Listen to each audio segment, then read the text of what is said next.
Napakaganda po ng ating mga pagbasa sa araw nito. Ang unang pagbasa, ipinakita ng Diyos ang kanyang kapangyarihan bilang isang mabuting hari at mapagmahal na mayroong pakundangan at mayroong pag-aalaga sa kanyang kawan, hindi tulad ng mga naunang hari sa bayan ng Israel. Sa ikalawang pagbasa, narinig din po natin na ipinaliwanag ni San Pablo na ang paghahari ni Kristo ay higit sa lahat.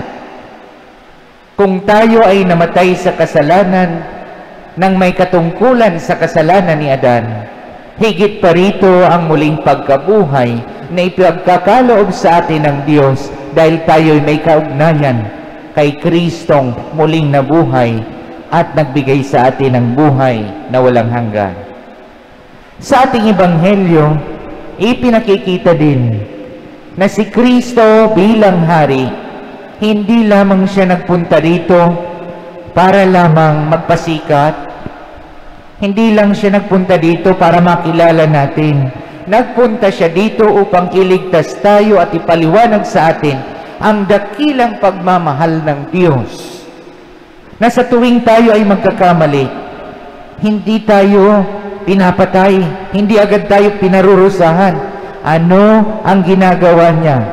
Binibigyan ng pagkakataon at muling iniaahon sa pagkakalugmok at muli tayong niyayakap.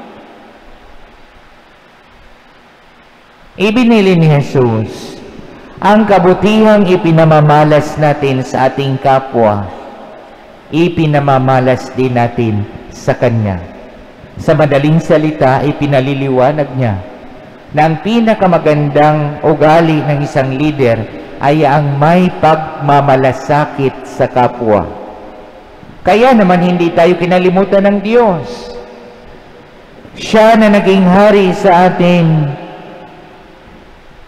namumuna siya sa atin at tinuturo kung saan ang tamang landas.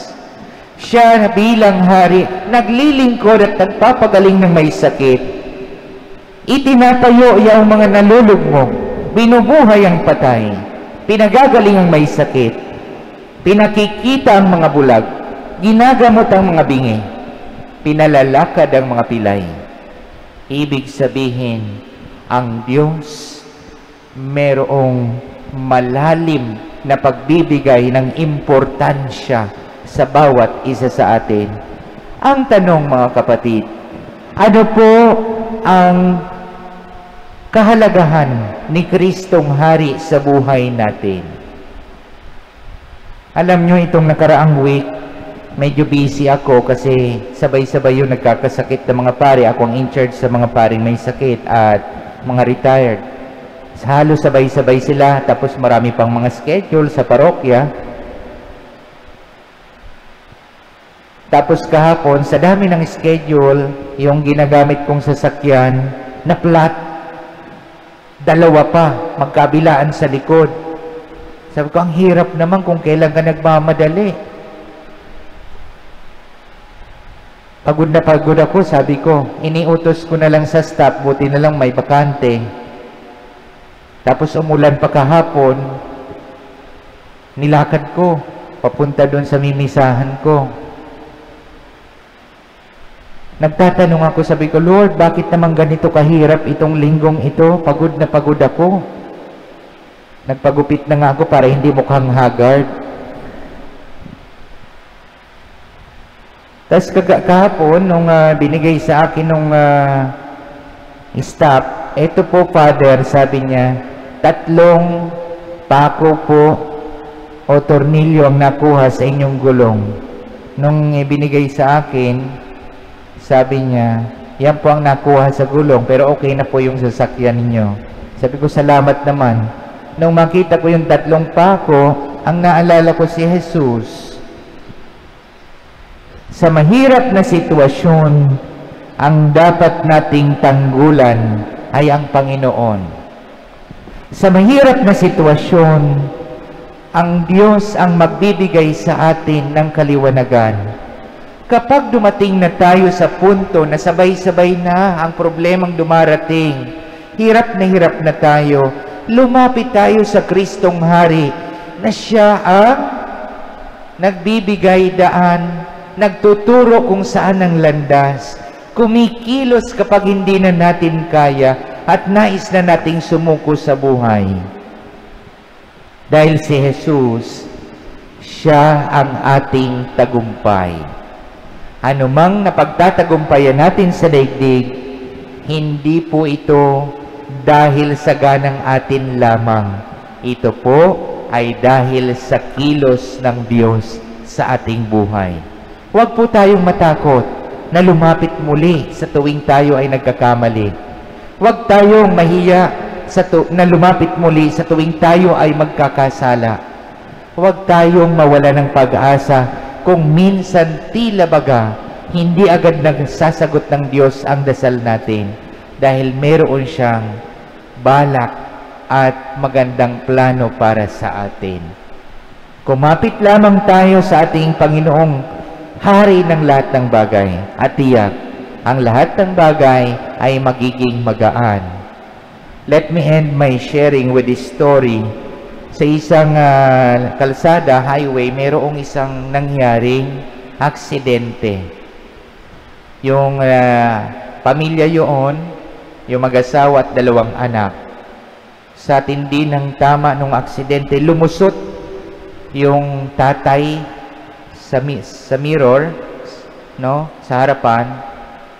In short, dahil sa impact, namatay silang lahat. Walang katao-tao, walang kabahay-bahay sa lugar na iyon, kaya yung mga investigators nahirapan kung paano masosolve yung kaso, kung ano nangyari, bakit sila ay na-aksidente at nabangga. Nung binuksan nila yung kotse, nagulat sila doon sa driver's seat, mayroong unggoy na parang takot na takot.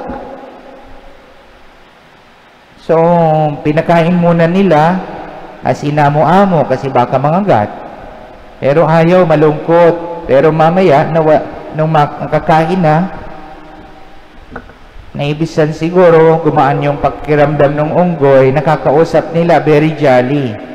Sabi nung isa sa mga kasama ng investigators, wala tayong matatanong. Mabuti pa tanungin natin itong unggoy kung ano ang nangyari sa kanila. Ano ang ginagawa?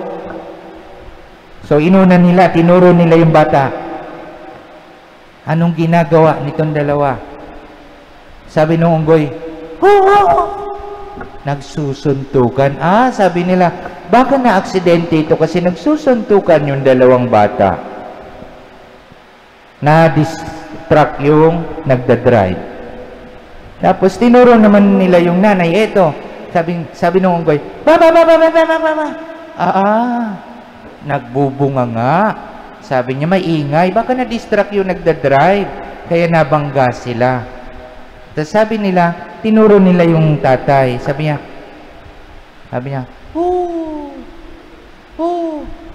sabi nila, naglalasing.